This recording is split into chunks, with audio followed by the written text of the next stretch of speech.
Hello everyone, नमस्कार। बहुत बहुत स्वागत है आप सभी का लोधा जी क्लासेस के बीए प्लेटफॉर्म पर। बीए फर्स्ट ईयर में राजनीति विज्ञान के अंतर्गत राजनीतिक सिद्धांत वाली सीरीज को कंटिन्यू करते हुए दोस्तों लेक्चर नंबर 7 में आज हम बात करेंगे राज्य की उत्पत्ति का विकासवादी सिद्धांत। दोस्तों, राज्य की उत्पत्ति को लेकर के विभिन्न विद्वानों ने विभिन्न प्रकार के सिद्धांत दिए हैं। उनमें से एक सिद्धांत है विकासवादी सिद्धांत। तो इस सिद्धांत के अनुसार राज्य का विकास अर्थात राज्य की उत्पत्ति किस प्रकार से हुई है, यही सब चर्चा करेंगे हम आज के इस सेशन में। चलिए दोस्तों, शुरू करते हैं अपना आज का सेशन। ये सभी क्लासेस बीए फर्स्ट, सेकेंड और थर्ड ईयर जैसा कि आपके सिलेबस में ये सब्जेक्ट देखने को मिले उस प्रकार सबके लिए उपयोगी साबित हो सकती है।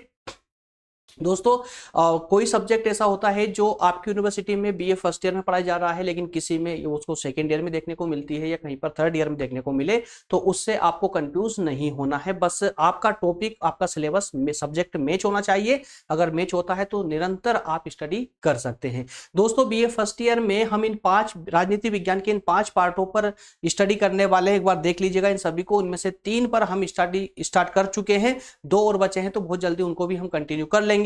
और वो सभी स्टूडेंट जो बीए के साथ या फिर बीए कंप्लीट होने के बाद में जैसा कि आपका प्लान है, आपकी रणनीति है, उसके अनुसार अगर आप किसी भी प्रतियोगी परीक्षा अर्थात यूपीएससी या स्टेट पीसीएस या किसी भी प्रतियोगी परीक्षा की तैयारी करना चाहते हैं तो आप लोगों के लिए मेरे ही द्वारा एक अन्य प्लेटफॉर्म बना दिया गया है जहां पर अभी फिलहाल मैं ही पढ़ा रहा हूं आप लोगों को। सभी जितने भी सब्जेक्ट है दोस्तों, उन सभी सब्जेक्टों पर प्रॉपर रूप से एक क्लासेस और साथ में नोट्स के साथ में आपको निःशुल्क रूप से वो सभी सेशन प्रोवाइड कर रहे हैं। डिस्क्रिप्शन में प्रज्ञान हिंदी नाम से प्लेटफॉर्म है, यूट्यूब प्लेटफॉर्म है, उसकी लिंक दी गई है डिस्क्रिप्शन में, वहां से आप ले लें। ठीक है ना। चलिए दोस्तों, शुरू करते हैं अपने आज का सेशन। आज के सेशन में हमें विशेष करके मैं बता दूं आपको, सेकेंड यूनिट का सेकेंड टॉपिक स्टार्ट होने जा रहा है। जैसा कि मैंने आपको लास्ट सेशन में, आखिरी वाले सेशन में बताया था कि सेकेंड टॉपिक में हम विभिन्न सिद्धांतों की बात करेंगे, जिन सिद्धांतों के द्वारा राज्य की उत्पत्ति के बारे में बात की गई है, चर्चा की गई है। ठीक है दोस्तों, चलिए शुरू करते हैं अपना सेशन आज का। इस सेशन में, आज के पूरे टॉपिक में हम 2 तत्वों पर फोकस करेंगे। सबसे पहले हम देखेंगे इस विकासवादी सिद्धांत की व्याख्या अर्थात इसको मोटे रूप से समझने का प्रयास करेंगे।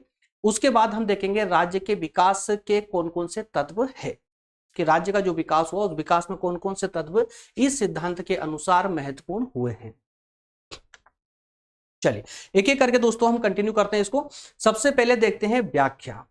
व्याख्या के अंतर्गत हमें आज के सेशन के अर्थात इस विकासवादी सिद्धांत के एक इंट्रोडक्शन देना है, इसका एक परिचय बताना है कि पूरे सेशन में अर्थात कि पूरे टॉपिक में, चैप्टर में हमें क्या लिखना है, क्या क्या लिखा है हमने, उस सब का एक सारांश के रूप में इसे लेकर के हमें व्याख्या के अंतर्गत बताना होता है, जिससे कि एग्जामिनर कॉपी चेक करते वक्त व्याख्या पढ़ करके समझ जाए कि आपने अंदर क्या लिखा है, किससे संबंधित आपका ये पूरा टॉपिक है। ठीक है ना। चलिए व्याख्या में दोस्तों, 1 मिनट पेन ले लेते हैं। व्याख्या के अंतर्गत देखिए, राज्य की उत्पत्ति के संबंध में कुछ सिद्धांत पहले से दिए गए हैं। कुछ सिद्धांत जैसे कि देवी सिद्धांत, शक्ति। देखिए, तो पहले तो ये समझ लीजिए आप लोग कि जिस चीज पर आप चर्चा कर रहे हैं, जिस चीज को आप पढ़ने बैठे हैं, उसका आपको पूर्ण ज्ञान होना आवश्यक है। आज का हमारा जो टॉपिक है ना, वो है राज्य की उत्पत्ति के सिद्धांत। अब देखिए, राज्य की उत्पत्ति कैसे हुई। जैसे मान लेते हैं कि आज आप जितने भी दार्शनिक हैं, जितने भी स्टूडेंट हैं जो हमारे सेशन देख रहे हैं, उन सबसे कोई एक प्रश्न पूछा जाए तो संभवतः उस प्रश्न का उत्तर अलग अलग निकलेगा। वो अपनी सोच, अपनी प्रवृत्ति के अनुसार अपना अपना उत्तर सामने रखेंगे। इसी प्रकार से जब इन विद्वानों से पूछा गया कि राज्य की उत्पत्ति कैसे हुई, तो सभी विद्वानों ने अपने अपने अनुसार, अपने ज्ञान के आधार पर अपने तर्क प्रस्तुत किए। उन तर्कों में बताया कि इस प्रकार से राज्य की उत्पत्ति हुई है, और उन्हीं तर्कों को यहां सिद्धांत का नाम दिया गया है।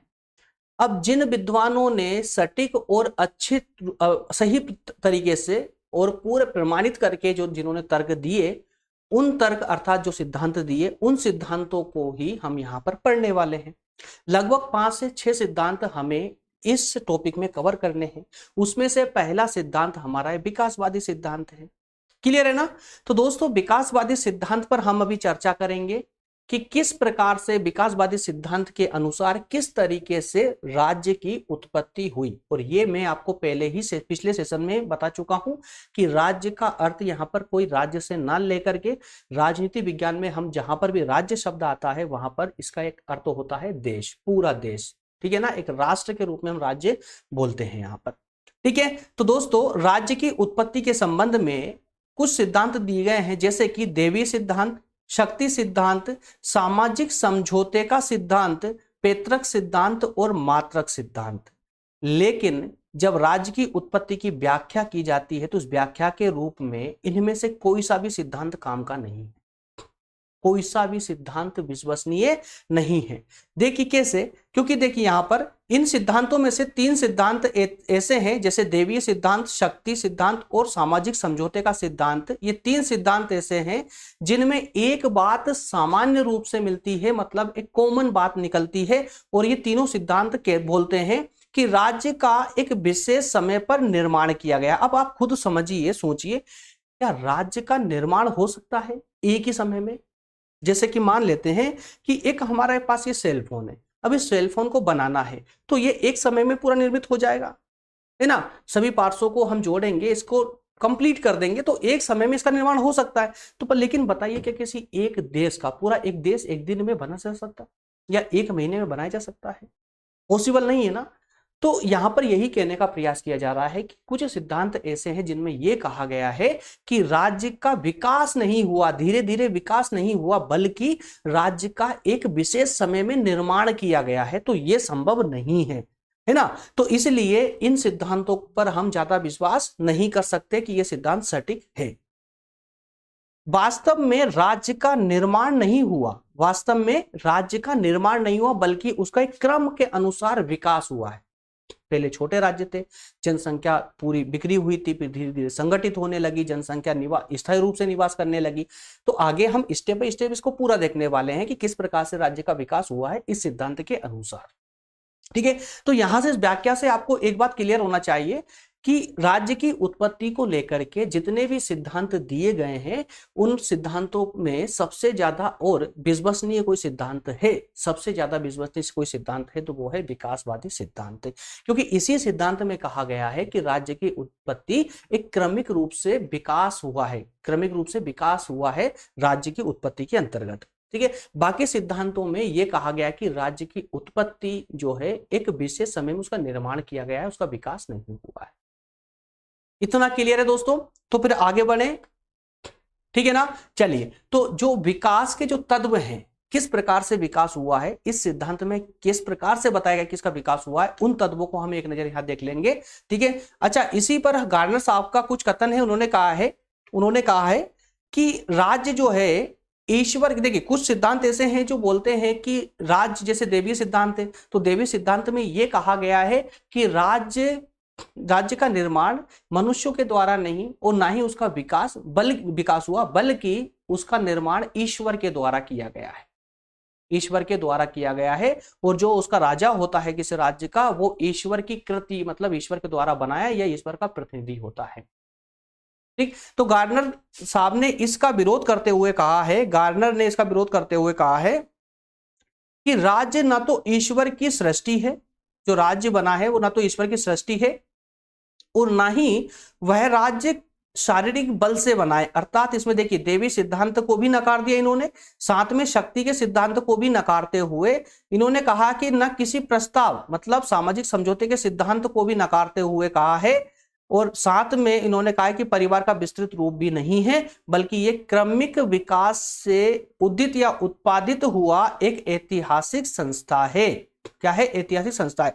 तो गार्नर साहब ने भी सभी सिद्धांतों को ठुकराते हुए विकासवादी सिद्धांत के पक्ष में यह कथन कहा है कि राज्य ईश्वर, न तो ईश्वर की सृष्टि है, ना बल के द्वारा बना है, ना सामाजिक समझौते से बना है, बल्कि ये इसका एक क्रम के अनुसार विकास हुआ है, ठीक है। तो इस सिद्धांत के अनुसार, अर्थात कि विकासवादी सिद्धांत के अनुसार राज्य का विकास एक लंबे समय से चला आ रहा है। आजकल की सृष्टि नहीं है ये, आजकल का राज्य नहीं है ये, उत्पत्ति नहीं है, बल्कि एक लंबे समय से इसका विकास चला आ रहा है। आदिकाल से, कब से? आदिकाल की जो समाज थी वो क्रमिक विकास करते करते इसने वर्तमान राष्ट्रीय राज्य का रूप धारण कर लिया है। आदिकाल से जो छोटे छोटे राज्य हुआ करते थे, नगर कस्बे हुआ करते थे, जिनको जिनको सिविटास सिविटास सिविटास बोला जाता था, ठीक है, रोम में, प्राचीन रोम में सिविटास बोला जाता था। तो उन्हीं ही दोस्तों अब इसका बड़ा रूप धारण करके आज राष्ट्रीय राज्यों के रूप में ये जो है अपना रूप धारण कर, राष्ट्रीय राज्य का रूप धारण कर चुके हैं, ठीक है ना। तो इसका क्या क्या कह सकते हैं इसको, कि इसका एक प्राचीन समय से आदिकाल से ही इसका क्रमिक विकास हुआ है, धीरे धीरे इसने अपना आज का वर्तमान रूप धारण किया है। क्लियर है यहां तक का? चलिए तो फिर आगे बढ़ते हैं दोस्तों। अब देखते हैं हम इसके तत्व। इस सिद्धांत के अनुसार कौन कौन से ऐसे तत्व हैं जो राज्य के विकास में, राज्य की उत्पत्ति के विकास में सहयोग प्रदान करते हैं। तो वो दोस्तों उनमें से कुछ तत्व ये रहे, 6 तत्वों पर विशेष करके यहां बताया गया है। इस सिद्धांत में 6 तत्व बताए गए हैं और कहा गया है कि इन्हीं तत्वों के माध्यम से ही एक राज्य की धीरे धीरे उत्पत्ति हुई है, धीरे धीरे विकास हुआ है।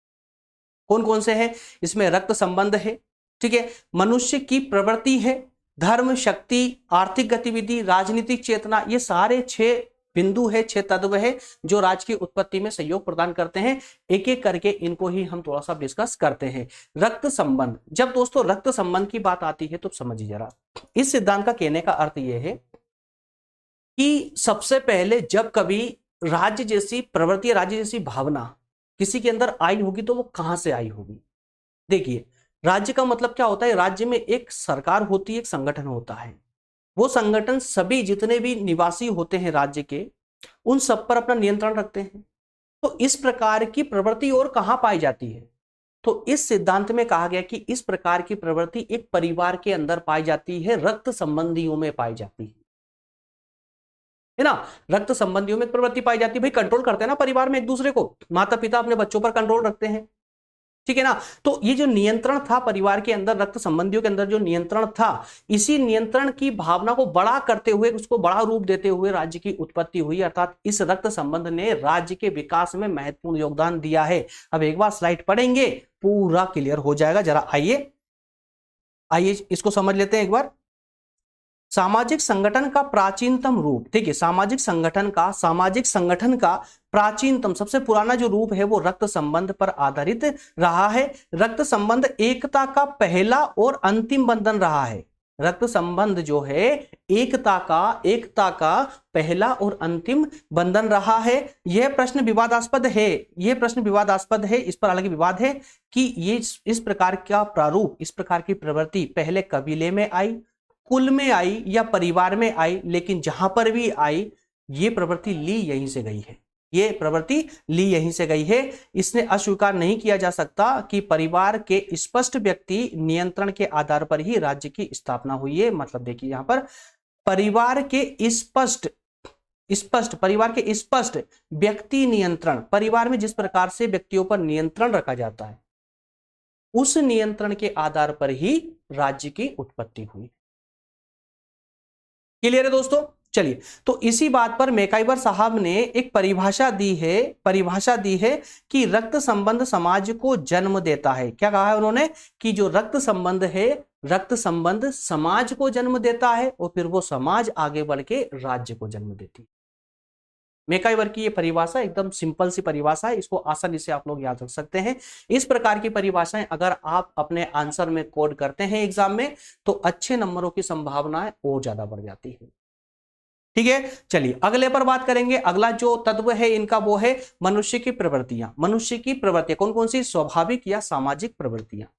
ठीक है, इसके अंदर दोस्तों मनुष्य स्वभाव से भी एक सामाजिक और राजनीतिक प्राणी है। क्या कहा यहां पर? मनुष्य स्वभाव से एक सामाजिक प्राणी होता है, एक राजनीतिक प्राणी। सामाजिक प्राणी और राजनीतिक प्राणी दोनों शब्द एक साथ इसलिए लिए गए हैं कि मनुष्य सामाजिक प्राणी तो है, लेकिन जब समाज में एक साथ संगठित होकर रहता है तो उसके अंदर भी कहीं ना कहीं राजनीतिक भावना, राजनीतिक प्रवृत्ति आ ही जाती है। ठीक है, इसीलिए कहा गया है कि मनुष्य सामाजिक प्राणी होने के साथ साथ में एक राजनीतिक प्राणी भी होता है। वो समूह में रहने की प्रवृत्ति, उसके जो समूह में रहता है, समाज में रहता है, उस प्रवृत्ति ने ही उसे जो है राज्य को जन्म दिया है। तो भाई सारी समाज एक रहती है, समाज में राजनीतिक प्रवृत्ति भी उसके अंदर आ जाती है। तो ये संगठित रह करके रहने की जो भावना थी, उनकी जो प्रवृत्ति थी, इस प्रवृत्ति के कारण ही राज्य का जन्म हुआ है, राज्य का उदय हुआ है। समाज के साथ साथ रहते हुए जब विभिन्न प्रकार के विवाद उत्पन्न हुए, अब समझिए, कुछ लोग मिलकर के समाज समूह के रूप में इकट्ठे हुए, उस समूह से समाज बनी, समाज से सब संगठित होकर रहने लगे, तब उनको एहसास हुआ कि जब संगठित होकर रहने लगे तो जब अधिक लोग रहते हैं तो फिर वहां पर विवाद भी उत्पन्न हो जाते हैं, विभिन्न संसाधनों को लेकर, अपने अधिकारों को लेकर बहुत सारी चीजें होती जहां विवाद उत्पन्न होने लग जाते हैं। तो वहां पर भी कुछ समझदार लोग होंगे, उन्होंने इस चीज को अनुभव किया कि इस पूरे संगठन को संचालित करने के लिए, पूरे समूह को सही तरीके से संचालित करने के लिए अब हमें एक संगठन की आवश्यकता है, एक संगठन की आवश्यकता है, ठीक है ना। विभिन्न प्रकार के विवाद उत्पन्न हुए और इन विवादों को दूर करने के लिए संप्रभुता संपन्न राजनीतिक संस्था की आवश्यकता है, और इसी आवश्यकता ने ही राज्य को जन्म दिया है, इसी आवश्यकता ने राज्य को जन्म दिया। क्लियर है। अगले 2 पॉइंट है दोस्तों, धर्म और शक्ति। अब जरा समझिए धर्म, भाई धर्म को रक्त संबंध से कम नहीं आंका जा सकता। आज कोई सी बात उठा लीजिए आप लोग, 2 बात पर व्यक्ति जल्दी गर्म हो जाता है। एक, अगर आपके परिवार के किसी अन्य सदस्य के बारे में कुछ उल्टा बोल दिया जाए, ठीक है ना, तो आपका ये ब्रेन फट से एक्टिव हो जाएगा और गर्म हो जाएगा। वहीं धर्म के बारे में कुछ बोल दिया जाए तो भी व्यक्ति उतना ही रिएक्ट करेगा जितना कि अपने किसी परिवार के सदस्य के बारे में बोला गया हो, ठीक है ना। तो इसलिए हम धार्मिक जो भावना है, धार्मिक जो कारण है राज्य की उत्पत्ति का, उसे भी रक्त संबंध से कम नहीं मान सकते। रक्त संबंध की तरह, देखिए रक्त संबंध की तरह ही धर्म का भी राज्य की स्थापना में महत्वपूर्ण योगदान रहा है। राज्य के विकास के कार्य में रक्त संबंध और धर्म परस्पर घनिष्ठ रूप से संबंधित रहे हैं। वस्तुतः प्रारंभिक समाज में रक्त संबंध और धर्म एक ही वस्तु के 2 पहलू थे, और दोनों परिवार तथा कबीलों को परस्पर जोड़ने का कार्य साथ साथ करते थे। क्लियर हुआ, ठीक है ना। तो इस प्रकार से दोस्तों धार्मिक जो प्रवृत्ति रही है, धार्मिक प्रवृत्ति के कारण भी जिस प्रकार से रक्त संबंध के कारण राज्य की उत्पत्ति की आवश्यकता अनुभव हुई थी, उसी प्रकार से दोस्तों जो धार्मिक भावना रही लोगों की, समाज की, उस भावना के अंतर्गत उस भावना को और आगे बढ़ाने के लिए जो है एक राज्य की उत्पत्ति महसूस की गई। उसी प्रकार से शक्ति सिद्धांत, शक्ति की बात करें दोस्तों, तो शक्ति में राज्य के विकास में शक्ति या युद्ध का भी एक विशेष महत्व रहा है। जितने भी प्राचीन काल से, हमारे प्राचीन इतिहास से लेकर के मध्यकालीन इतिहास और आधुनिक इतिहास पूरा टोकरा भरा हुआ पड़ा है कि इन युद्धों का विशेष महत्व क्या रहा है, अपने राज्य की रक्षा। तो कुल मिलाकर जितने भी युद्ध हुए हैं, 99% युद्ध दोस्तों राष्ट्रीय सुरक्षा को लेकर के हुए हैं, राष्ट्रीय सुरक्षा को लेकर हुए हैं। तो पहले सामाजिक व्यवस्था थी, जिसे राजनीतिक व्यवस्था में बदलने का कार्य किसने? युद्धों ने किया। पहले लोग सामाजिक रूप से संगठित होकर रहते थे, लेकिन जब युद्ध होने लगे तो एक राष्ट्रीय भावना उभर कर सामने आने लगी। तो यहां पर कहने का अर्थ यही है, शक्ति अर्थात युद्ध। तो जो सामाजिक व्यवस्था प्राचीन समय में सामाजिक व्यवस्था थी, उस सामाजिक व्यवस्था को आर्थिक व्यवस्था में बदलने का कार्य जो जिसने किया है, राजनीतिक व्यवस्था में बदलने का कार्य जो किया है, वो उसने किसने किया दोस्तों? तो आज जो है युद्धों ने किया है। क्लियर यहां तक का? चलिए आगे बढ़ते हैं दोस्तों। आर्थिक गतिविधियां। अब देखिए इस सिद्धांत का एक महत्वपूर्ण पॉइंट ये भी आर्थिक गतिविधियां। तो यहां पर यह बताने का प्रयास किया है कि किस तरीके से आर्थिक गतिविधियों ने जो है एक राज्य के उत्पत्ति में सहयोग प्रदान किया है। आर्थिक गतिविधियों ने मतलब ऐसे समाज के ऐसे कौन से आर्थिक कारण रहे हैं जिसके कारण राज्य की उत्पत्ति हुई है। तो इसमें 4 स्टेप बताई गई है, 4 चरण बताए गए हैं। पहले चरण में कहा गया है कि स्टार्टिंग में आदि काल में मनुष्य आखेट अवस्था में रहता था। आखेट अवस्था में मतलब ये कि उस समय मनुष्य जो है अपना जीवन यापन शिकार के माध्यम से करता था। शिकार और फल फूल खाना, पत्तियां खाना, तो मतलब जंगलों में विचरण करता था, जंगलों में रहता था। क्लियर है? उसको हम कहते थे आखेट अवस्था। ठीक है। और उनके जीविका का साधन क्या था दोस्तों? सिर्फ शिकार करके अपना जीवन यापन करते थे। तो इस कारण से उनमें एक साथ रहने की प्रवृत्ति नहीं थी। शिकार पर उनका जीवन टिका हुआ था, इसलिए वो एक निश्चित स्थान पर भी नहीं रहते थे। अगला पड़ाव आता है, अगला चरण आता है। अगले चरण में वो धीरे धीरे पशुओं का महत्व समझता है और पशुपालन व्यवस्था को महत्व देने लगता है। लेकिन अब भी देखिए, अब भी उनका जो जीवन था वो भ्रमणशीली था, अब भी एक स्थान पर रहना नहीं सीखा वो, अभी भी एक निश्चित स्थान पर रहना नहीं सीखा था वो, ठीक है। लेकिन सामूहिकता उनमें आ चुकी थी कि जो हम बिखरे हुए रहते थे, अब अगर संगठित रूप से रहेंगे तो हमें कितना फायदा होने वाला है। तो इस प्रकार से संगठित होकर रहना तो सीख लिए थे, लेकिन अभी भी जो है वो एक निश्चित स्थान पर रहना नहीं सीखे थे, अभी भी वो लोग घूमते ही रहते थे। खाना बदोश वाला जीवन था उनका, जिसे भ्रमणशील जीवन कहते हैं। ठीक, अब आती है तीसरी अवस्था। इस तीसरी अवस्था में पशुपालन से वो आगे बढ़ते हैं और अब कृषि में आ जाते हैं, कृषि करने लग जाते हैं। अब जैसे ही भाई कृषि कहाँ होती है? कृषि जमीन पर होती है। तो कृषि जमीन पर होती है तो पहले 1-2 साल तो उनको जमीन ठीक करने में लग जाएंगे। तो इस कारण से उन्होंने अब स्थायी रूप से रहना सीख लिया। इस तीसरे चरण तक आते आते उन्होंने स्थायी रूप से जीना सीख लिया, एक स्थायी प्रदेश में भूभाग पर रहने लगे, वहां कृषि करने लगे। इससे क्या हुआ, उनकी एक निजी संपत्ति उत्पन्न होने लगी, कृषि व्यवस्था पनपने लगी, कृषि से उत्पादन बढ़ने लगा, उनका जो व्यय होता था, खर्च होता था, वो आय से कम होने के कारण उनका बचत बढ़ने लगी उनकी, और ये बचत के कारण उनकी निजी संपत्ति बढ़ने लगी। समाज में दोस्तों वर्ग पैदा हो गए और संघर्ष बढ़ने लगे। क्या हुआ भाई, निजी संपत्ति बढ़ी, अलग समाज में अलग अलग वर्गों का उदय हुआ। अब जब अलग अलग वर्ग बनेंगे तो वहां पर विवाद भी होंगे। तो ऐसी स्थिति में विभिन्न वर्गों के विवादों को सुलझाने के लिए अब इनको न्यायालय जैसी संस्थाओं की आवश्यकता पड़ने लगी, राज्य जैसी संस्था की आवश्यकता पड़ने लगी। अब आता है चौथा चरण। अब ये चौथे चरण में दोस्तों कृषि व्यवस्था से निकल करके अब और डेवलपमेंट होता है। अब इसमें दोस्तों आ जाती है औद्योगिक अवस्था। कौन सी अवस्था? औद्योगिक अवस्था आ जाती है। अब राष्ट्रीय राज्यों का उदय होना प्रारंभ हो जाता है। राष्ट्रीय राज्यों का उदय होना, जहां पहले छोटे छोटे नगर राज्य हुआ करते थे, अब वो नगर राज्य जो है राष्ट्रीय राज्यों का रूप धारण कर चुके थे। ठीक है, आर्थिक विकास के साथ मनुष्य के राजनीतिक संगठन में भी परिवर्तन होने लगता है। राज्य के विकास पर आर्थिक गतिविधियों के प्रभाव का यह स्पष्ट प्रमाण है। तो इस प्रकार से राज्य की उत्पत्ति मानी जाती है आर्थिक कारणों से। प्रथम अवस्था, द्वितीय अवस्था, तीसरी अवस्था से महसूस होना प्रारंभ होता है इनको, और चौथी अवस्था में तो इनके लिए आवश्यकता ही बन जाती है, और इस प्रकार से एक राज्य जो है राष्ट्रीय राज्य का रूप धारण कर लेता है। तो ये थी हमारी दोस्तों आर्थिक अवस्थाएं, जिनके कारण या आर्थिक प्रक्रियाएं जिनके कारण राज्य की उत्पत्ति हुई। ठीक है, अंतिम जो पड़ाव रहता है या अंतिम बिंदु है हमारा राजनीतिक चेतना का। किस प्रकार से समाज में राजनीतिक चेतना का उदय हुआ जिसके कारण से राज्य की उत्पत्ति संभावित हुई। तो अनेक विद्वानों के अनुसार राज्य के विकास में राजनीतिक चेतना ने महत्वपूर्ण रूप से सहयोग प्रदान किया है।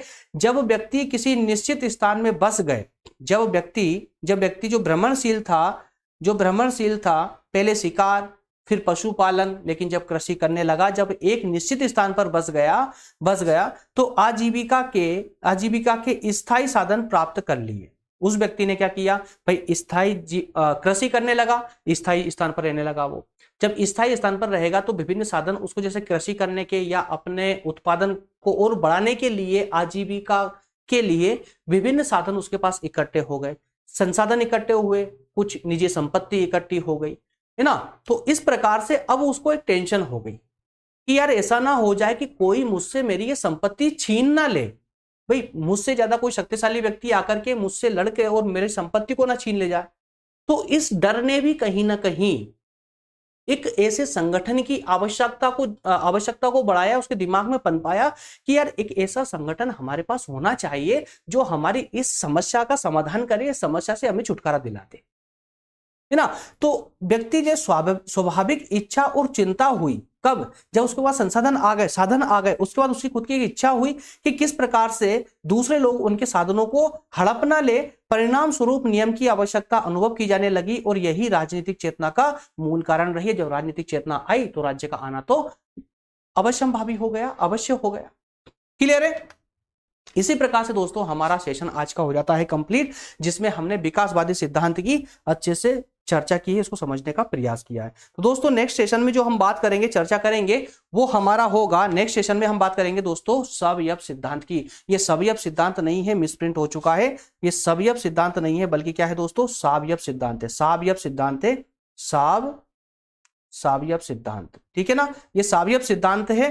सावयव सिद्धांत तो राज्य की उत्पत्ति का एक विशेष सिद्धांत है सावयव सिद्धांत। तो सावयव सिद्धांत पर भी हम इसी प्रकार से कंटिन्यू चर्चा करेंगे। इस प्रकार से मुश्किल से 4 या 5 सिद्धांतों को हम पढ़ेंगे और फिर इसके अंतिम रूप से इस यूनिट से हम विदाई ले लेंगे और थर्ड यूनिट पर मूव करेंगे। चलिए मिलेंगे नेक्स्ट सेशन में दोस्तों, मिलेंगे नेक्स्ट सेशन में। अगर किसी ने अभी तक टेलीग्राम को ज्वाइन नहीं किया है, टेलीग्राम ग्रुप को, तो जल्दी से ज्वाइन कर ले। इसमें आप लोगों का बेनिफिट है क्योंकि आपको निरंतर क्लासेस वहीं पे मिलती रहती है, कोई क्लास आपसे छूटेगी नहीं, नोट्स भी आपको वहीं पर प्रोवाइड होते रहते हैं। चलिए मिलेंगे नेक्स्ट सेशन में दोस्तों, धन्यवाद, थैंक यू।